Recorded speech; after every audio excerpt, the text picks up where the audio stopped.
जब भी हम जीवन में अन्याय, दुख या संघर्ष का सामना करते हैं तो अक्सर हमारे मन में प्रश्न उठता है, क्या वास्तव में कोई न्याय है? परंतु जो लोग आध्यात्मिकता को समझते हैं वे जानते हैं कि ईश्वर का न्याय अटल, अचूक और सर्वथा न्यायपूर्ण है। ईश्वरीय न्याय ना तो मानवीय सीमाओं से बंधा है, न ही तात्कालिक परिणामों पर आधारित होता है। ईश्वर सब कुछ देखता है, सब कुछ जानता है और सही समय पर उचित निर्णय देता है। यही विश्वास हमें कठिन समय में धैर्य और शक्ति प्रदान करता है।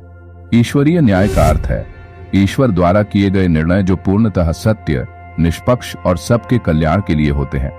ईश्वर न किसी से पक्षपात करता है, न किसी के प्रति द्वेष रखता है। वह केवल कर्मों के आधार पर न्याय करता है। गीता में श्री कृष्ण ने स्पष्ट कहा है, हे अर्जुन, मैं सब प्राणियों में समभाव से स्थित हूँ। कोई मेरा प्रिय नहीं और कोई अप्रिय नहीं। जो मेरी भक्ति करते हैं वे मुझ में स्थित हो जाते हैं। यानी ईश्वर का न्याय न भावना से चलता है, न भय से। वह केवल सत्य और धर्म पर आधारित है।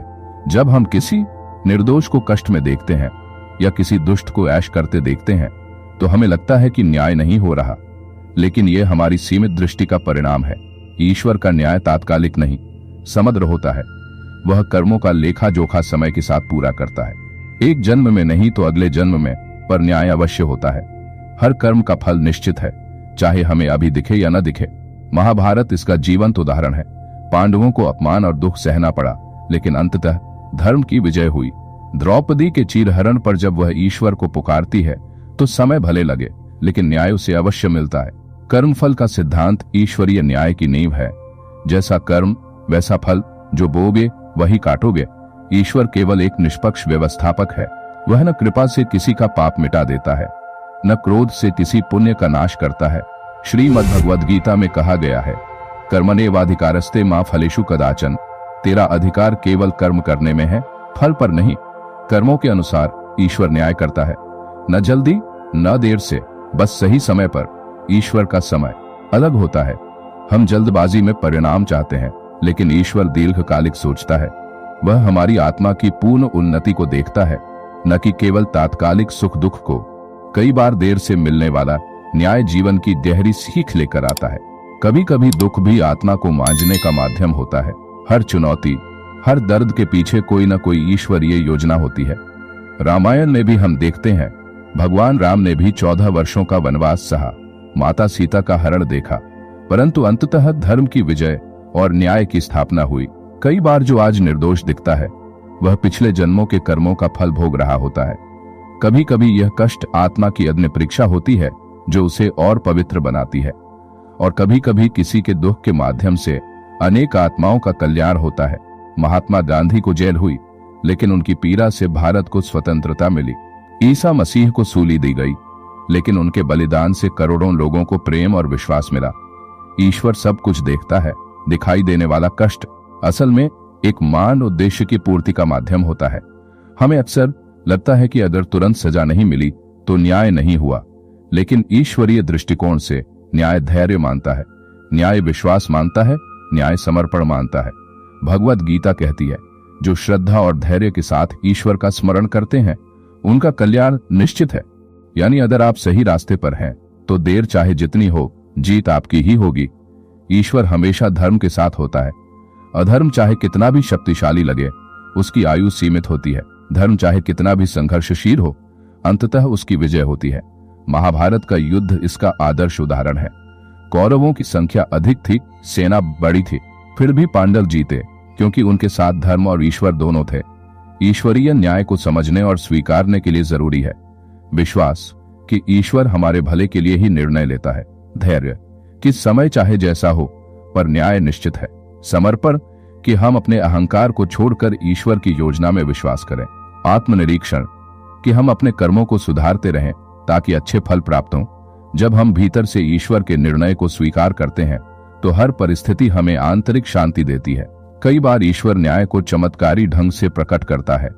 अचानक कोई असंभव समस्या हल हो जाती है, अचानक किसी अत्याचारी का पतन हो जाता है, अचानक किसी पीड़ित को सहारा मिल जाता है। यह चमत्कार ईश्वर के न्याय का ही रूप है, जो समय आने पर अवश्य प्रकट होता है। हमें बस उस पर भरोसा करना चाहिए। ईश्वरीय न्याय कभी गलत नहीं होता, ये सत्य है और यह सदा रहेगा। जीवन में चाहे कितनी भी कठिनाइयां आए, अगर हम सत्य के मार्ग पर हैं, अगर हमारे कर्म शुद्ध हैं, अगर हमारे भीतर श्रद्धा और धैर्य है, तो अंततः ईश्वर हमें न्याय अवश्य देगा। ईश्वर हर आत्मा से प्रेम करता है, उसका न्याय अटल है, अचूक है और पूर्णतः न्यायपूर्ण है। हमें बस इतना करना है, अपने कर्मों को सुधारते रहना, सत्य, प्रेम और करुणा का पालन करते रहना, ईश्वर की योजना पर विश्वास बनाए रखना, क्योंकि अंततः सत्य की ही विजय होती है और अधर्म का नाश। ईश्वर का न्याय अदृश्य हो सकता है, परंतु वह अटल है। ईश्वरीय न्याय कभी गलत नहीं होता। हर महान धर्म ने ईश्वरीय न्याय की पुष्टि की है। आइए देखें, कर्म फल का सिद्धांत जैसा करोगे वैसा पाओगे। गीता, वेदों और उपनिषदों में बार बार आता है। ईश्वर को धर्म के रक्षक कहा गया है। श्री कृष्ण ने कहा, जब जब धर्म की हानि और अधर्म की वृद्धि होती है, तब तब मैं अवतार लेता हूँ। ईसा मसीह ने सिखाया कि हर कार्य का हिसाब ईश्वर के न्याय में होता है। अंत में डे ऑफ जजमेंट, न्याय का दिन आएगा जब हर आत्मा का हिसाब होगा। कुरान में अल्लाह को अल आदिल, सबसे न्यायप्रिय कहा गया है। कर्म और नियत के आधार पर हिसाब किताब तय है। कयामत के दिन न्याय पूर्ण होगा। कर्म और फल का विचार बौद्ध धर्म में केंद्रीय है। बुद्ध ने सिखाया कि जीवन में जो कुछ भी मिलता है वह अपने कर्मों का परिणाम है। गुरु ग्रंथ साहिब में लिखा है, सच है साहिब सच है, नाई ईश्वर सत्य है और उसका न्याय भी सत्य है। हर धर्म इस तथ्य को स्वीकार करता है कि ईश्वर का न्याय अंतिम और पूर्णतः सत्य है। प्रहलाद ईश्वर भक्त था।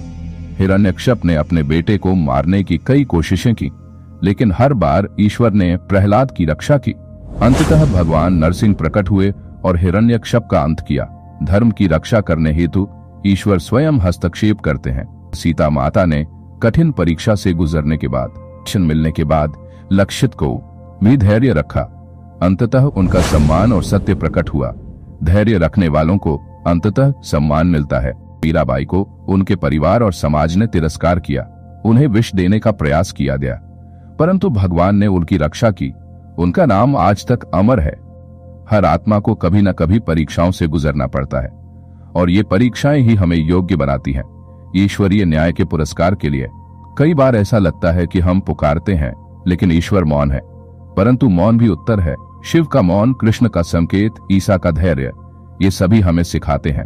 कभी कभी ईश्वर हमें स्वतंत्रता देते हैं कि हम अपनी शक्ति पहचानें। कभी कभी मौन से वह हमारी चेतना को ऊपर उठाते हैं। कभी कभी मौन से वह हमें भीतर की यात्रा पर भेजते हैं। मौन के पीछे भी प्रेम और न्याय छिपा होता है। जब आप सत्य पर होते हैं तो देर चाहे जितनी हो, न्याय आपका होता है। ईश्वर केवल भौतिक न्याय नहीं करते, बल्कि आत्मा का विकास चाहते हैं। कष्टों से, संघर्षों से, दुखों से हमारी आत्मा तपती है। जैसे सोने को अग्नि में तपाकर शुद्ध किया जाता है, वैसे ही आत्मा को भी हर परीक्षा, हर दर्द हमें भीतर से मजबूत बनाता है। इसलिए हर परिस्थिति में सोचना चाहिए, यह मेरे भीतर के विकास के लिए हो रहा है। जीवन के हर मोड़ पर, चाहे अच्छा हो या बुरा, हमें विश्वास रखना चाहिए। ईश्वरीय न्याय कभी गलत नहीं होता। हर आंसू गिना जाता है, हर प्रार्थना सुनी जाती है, हर कर्म का हिसाब रखा जाता है और अंततः सत्य की ही विजय होती है।